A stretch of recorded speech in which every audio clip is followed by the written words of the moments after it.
Have you found yourself working from home this year? With all the concerns surrounding the coronavirus, there are tons of questions on the future of work and how the tech and other industries are going to look like in the next few years.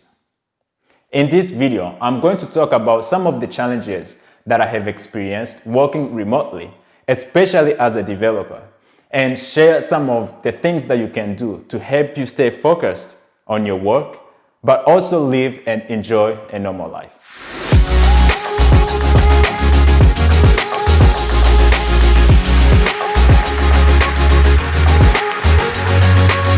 Alright, so before we get started, let's stop there. So please make sure you subscribe and hit that bell notifications so that you get notified whenever we post another video. But you knew I was gonna say that, right? So let's get that out of the way.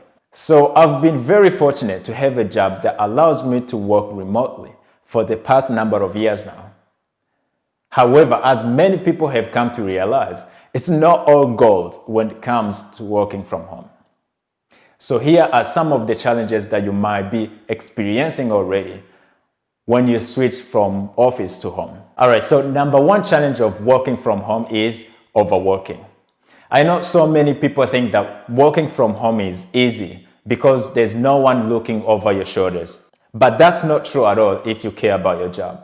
But the truth is, you might find yourself overworking even in those times when you should be taking a break or spending time with your family. Many people end up being tied to their work, that their partners, like their girlfriends, boyfriends, or spouses, feel like their work has taken them over.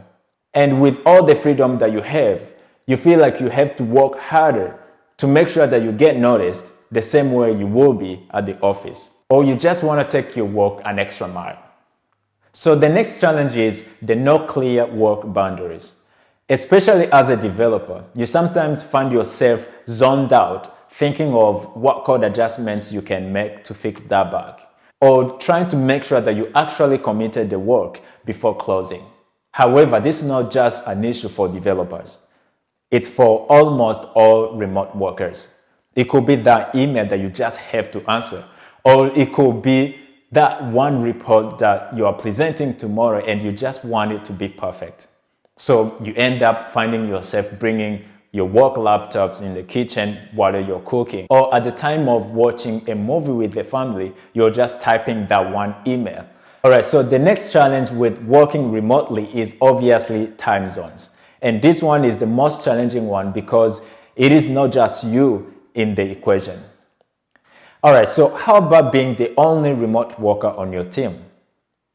For a developer, for example, you could be working as a freelancer and working with a team that has an office, so you're the only one working remotely.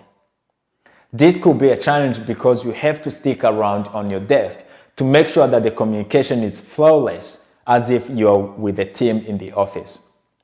And so you find yourself bringing your lunch on the desk, you find yourself bringing your coffee on the desk, and this could also extend to after hours or early mornings because you just have to make sure that everyone can reach you at any time, as if you are in the office.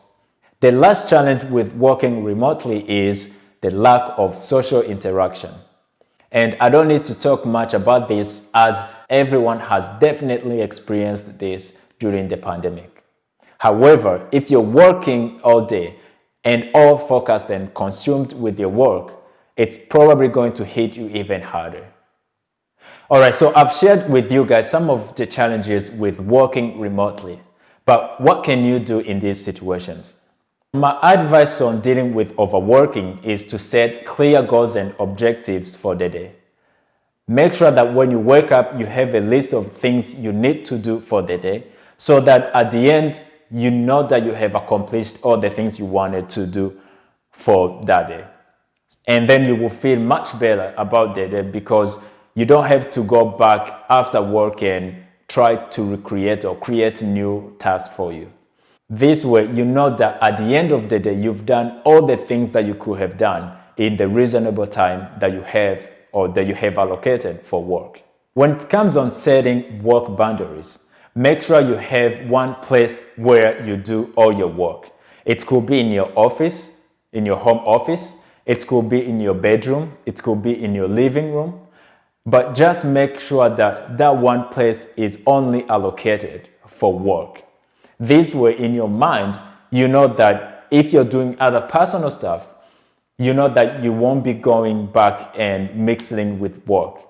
You can even close your laptop or your computer completely, or even rearrange things and tuck them away so that you know that they are completely hidden from your sight and you're not attempted to reopen them. The time zone challenge is not an easy one. However, if you're working with teammates that are in a different time zone, make sure you communicate well your time zones and precisely communicate your time availability. This is crucial because someone might be at 10 a.m. and you are at 6 a.m. and they might just reach out to you thinking that, oh, it's in the morning and it's time for work. So he must be doing work or she must be doing work. And they might send you an email or give you a call, and 6 in the morning, you just start your day, or even at 5 in the morning, and you just start your day working. And once you're on the kitchen table and you have your laptop open and you have your phone going, you may end up at 5 p.m. still on the phone or still working. So make sure that you communicate your time zones and also your time availability. You can even set time on your calendar to make sure that when 5 p.m., for example, hits, whenever someone sends you an email, you just communicate that you're out of office or you are not available so that they can reach back to you tomorrow or the day following, right? So it's not as complicated. It's easy. It's something easy to fix, but it's also something that is challenging when you don't actually take time to address it. So for our last challenge, which is social interactions when you're working remotely, just make sure that you set time for yourself to talk with your family, friends, or your coworkers on something other than work related. And make sure that you find something that you enjoy. For example, could be listening to music, dancing, or doing other activities, and include your friends and family. Because not only your social life will help you work better, but it will also benefit your mind and also benefit your normal life. So make sure you socialize as much as you can. Reach out to the family, do calls, FaceTime, and leave that keyboard alone. Just talk with someone. All right, folks, so we've come to the end of this video and I hope you enjoyed it. And these were some of the challenges that I've experienced while working remotely. I've given you a few tips on how to approach these challenges. And if you enjoyed this video, please give it a big thumbs up. And don't forget to subscribe to my channel, as I will be posting every week. I will be posting a new video, so every Tuesday and Friday. So make sure you watch my other videos. And as always, stay safe.